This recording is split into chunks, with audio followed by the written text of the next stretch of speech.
Karibu mpenzi mtazamaji na msikilizaji wa Mbugi TV katika kipindi chetu cha maisha ya watakatifu, ikiwa leo ni tarehe 16 ya mwezi Oktoba, ambapo mama kanisa anaadhimisha siku ya Mtakatifu Margareta Maria Alacoque, mtawa.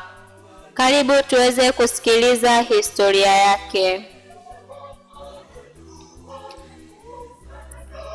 Katika karne ya 17 nchini Ufaransa, imani Katoliki ilishuka sana. Watu wengi waliuacha mwenendo wa Kikristo na kukumbatia malimwengu, na wengine waliukubali uzushi wa Jansenio aliyehubiri kuwa Mungu hawapendi watu wote, bali anawapenda wengine, na baadhi yao anawaacha kabisa. Wengine tena waliacha imani Katoliki na kujiunga na Uprotestanti ili kuamsha Wakatoliki katika imani na upendo kwa Mungu. Watakatifu watatu walioishi kati ya miaka 1625 na mwaka 1690 walieneza kwa bidii sana ibada kwa moyo mtakatifu wa Yesu. Watakatifu hao ni Mtakatifu Yohane Eudes mwaka 1610 mpaka mwaka 1680. Mtakatifu Claudio wa Colombiere mwaka 1641 mpaka mwaka 1682. Na Mtakatifu Margareta Maria Alacoque mwaka 1647 mpaka mwaka 1690. Margareta Maria alizaliwa katika nchi ya Ufaransa mwaka 1647. Wazazi wake walikuwa Claudi na Filiberta. Baada ya kifo cha baba yake, walimpeleka kusoma katika shule ya shirika la Mtakatifu Clara. Alipokuwa na umri wa miaka 11, alishikwa na ugonjwa uliomfanya ashindwe kutembea kwa muda wa miaka 4. Baada ya kupona, alianza kupenda anasa za ulimwengu na kuvaa kifahari. Bwana Yesu alimtokea akamwambia kuwa akimwacha na kutaka mchumba mwingine, naye atamwacha kwa siku zote.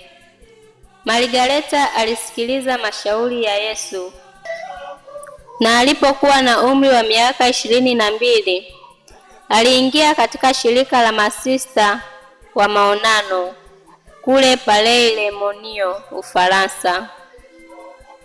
Kati ya mwaka 1673 na mwaka 1675, Margareta alipata funuo mbalimbali kutoka kwa Bwana Yesu. Mwaka 1673, alipokuwa akisali mbele ya sakramenti kuu, Bwana Yesu alimtokea akamuonyesha moyo wake akisema, "Tazama moyo wangu unaowaka mapendo kwa watu. Ningetaka kuwafumbulia watu moyo wangu na kuwagaia neema zote zilizomo." Siku nyingine Mwokozi alimtokea akamuonyesha vidonda 5 mwilini mwake akisema, "Nimewapenda watu kwa mapendo makubwa, lakini watu hawana shukrani. Laiti watu wengi wangeafikiria mapendo yangu, ningekuwa tayari kufanya zaidi na kufanya zaidi kwa ajili yao. Lakini watu wananionyesha ubaridi na ugumu wao. Ewe mwanangu, unifurahishe kidogo pahali pa wakosefu hao." Mwezi Juni mwaka 1675, Bwana wetu alimuonesha tena moyo wake akisema, "Ndio moyo wangu huu unaopenda sana watu, na watu hawaupendi. Lakini napata uchungu zaidi kuona ubaridi wa wale watu waliojitoa kwangu.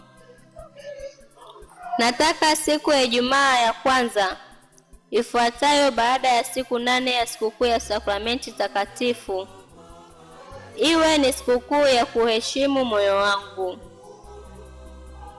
Wakristo wapokee komunyo kwa kunituliza kutokana na matusi niliyotukanwa hapo altareni.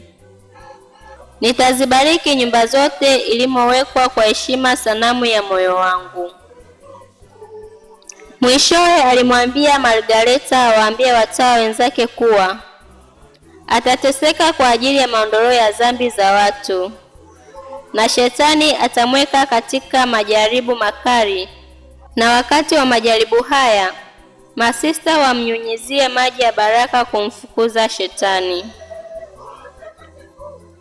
Kwa msaada wa Mtakatifu Claudio Colombiere, masista wenzake waliweza kupokea ufunuo huu na kuufanyia kazi ndani ya shirika lao.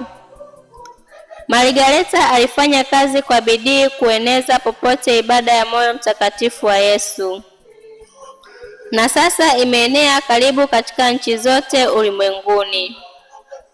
Margareta alifariki dunia tarehe 17 mwezi Oktoba mwaka 1690.